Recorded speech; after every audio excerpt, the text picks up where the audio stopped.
ராம் ராம். வாழ்க வளமுடன். Voice of காஞ்சி நேயர் அனைவருக்கும் இனிய மாலை வணக்கம். ஸ்ரீ லலிதா சகஸ்ரநாமம் ஒரு 10 நிமிஷம் பார்க்கலாம். அது பாராயணம் எப்படி பண்றது, ஆடி மாசம்ங்கிறதுனால விசேஷம் இல்லையா.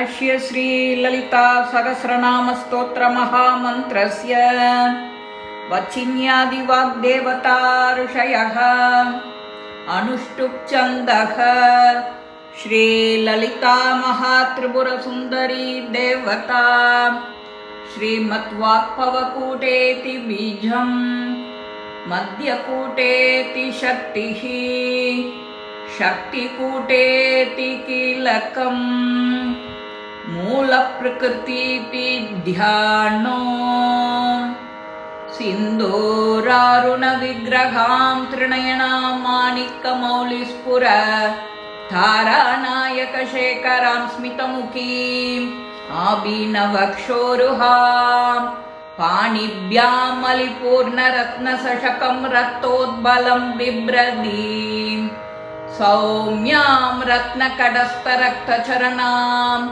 ध्यायेत् परामम्बिकाम् अरुणां करुणादरङ्गिदाक्षीं धृतभाषाङ्कुश पुष्पपाणचापाम् अणिमादिपिरावृतां मयूकैः अहमिद्येव विभावये भवानीं ध्यायेत् पद्मासनस्तां विकसितवदनां पद्मभद्रायदाक्षीं हेमाभां पीतवस्त्रां करकलितलसत् हेमपद्मां वराङ्गीं सर्वालङ्कारयुक्तां सततमपयतां भक्तनम्रां भवानीं श्रीविद्यां शान्तमूर्तिं सकलसुरनुतां सर्वसम्पत्प्रदाद्रीं सकुङ्कुमविलेपनां मलिकसुम्बिकस्तूरिकां समन्दहसिदेक्षणां शशरचाप पाशाङ्कुशाम् अशेषजनमोहिनीं अरुणमाल्यम्बुषां परां जबाकुसुमबासुरां जबवितो स्मरेतम्बिकाम्। ॐ श्रीमाता श्रीमहाराज्ञी श्रीमत्सिंहासनेश्वरी चिदग्निकुण्ड संबोधा देवकार्यसमुद्यता उद्यद्भानुसहस्राभा चतुर्बाहू च मन्विता रागस्वरूप भाषाढ्या क्रोधाकाराङ्गृशोज्ज्वला मनोरूपेक्षुकोथण्डा पञ्चतन्मात्रसायका निजारुण प्रभापूर मज्जद्ब्रह्माण्डमण्डला चम्पकाशोकपुन्नाग सौगन्तिकलसत्कचा गुरुविन्दमणिश्रेणी कणत्कोटीरमण्डिता अष्टमी चन्द्रविभ्राज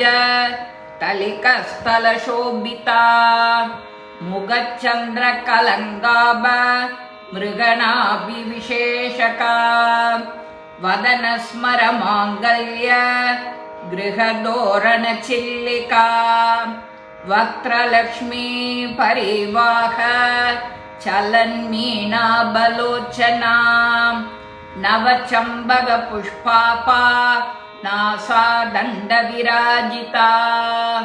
ताराकान्ति तिरस्कारी नासाभरणबासुरा कदम्बमञ्जरे क्लुप्त कर्णपूरमनोहरा ताडङ्गयुगले पूद तबनोडुबमण्डला पद्मरागशिलादर्श परिपाविकपोलपोः नवविद्रुमबिम्बश्री न्यग्गारिरदनच्छदा शुद्धविद्याङ्कुराकारा त्विजभक्ति त्वयोज्ज्वला कर्पूरवीटिका मोद समाकर्षति गन्तरा निजसल्लाभ माधुर्य विनिर्भर्षित खज्जबी मन्दस्मित प्रपापोर मज्जत्कामेश मानसा अनाकलित सादृश्य शिबुः श्रीविराजिता कामेश बत्त माङ्गल्य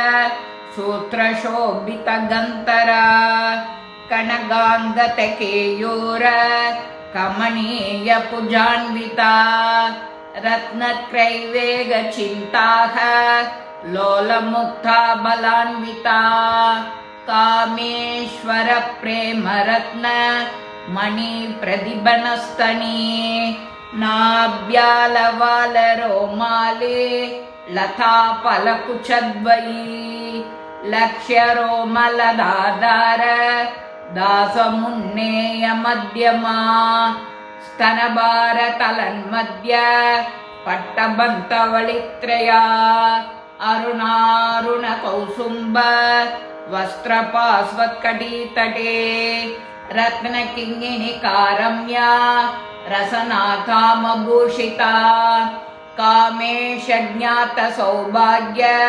मार्दवोरुद्वयान्विता माणिक्य मुकुटाकार जानुद्वय विराजिता इन्द्रगोप परिक्षिप्त स्मरदूना भजङ्गिका कूटकुल्पा कूर्मपृष्ठ जयिष्णु प्रबदान्विता नगवेदे सज्जन्न नमज्जन्न तमो गुणा पदत्वय प्रभाजाल पराकृत सरोरुहा सिञ्जानमणि मञ्जीर मण्डित श्रीपदाम्बुजा मराळि मन्तगमना महालावण्य सेवतिः सर्वारुणानवद्यांके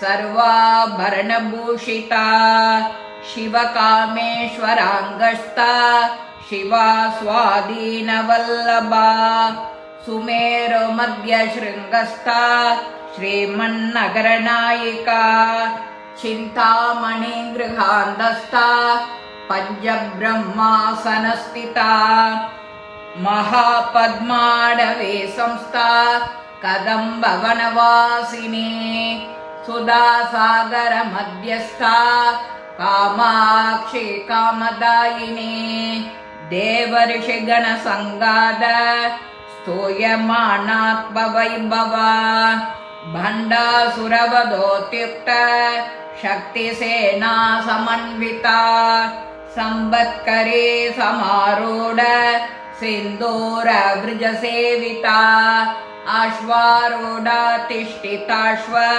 कोटिकोटिपिरावृता चक्रराजरदारूढ सर्वायुत परिष्कृता केयचक्ररदारूढ மந்திரிணி பரிசேவிதா.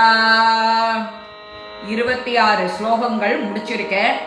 இது உங்க எல்லாருக்குமே பிடிச்சிருக்கும். லைக் பண்ணுங்க, ஷேர் பண்ணுங்க, பெல் பட்டனை கிளிக் பண்ணுங்க, சப்ஸ்கிரைப் பண்ணுங்க, கமெண்ட்ஸ் பாக்ஸ்ல கமெண்ட்ஸ் போடுங்க. ஸ்ரீ மகாபெரிவா திருவடிகளே சரணம். நல்லதே நடக்கும். ஆனந்தமா இருப்போம் நண்பர்களே. வாழ்க வளமுடன்.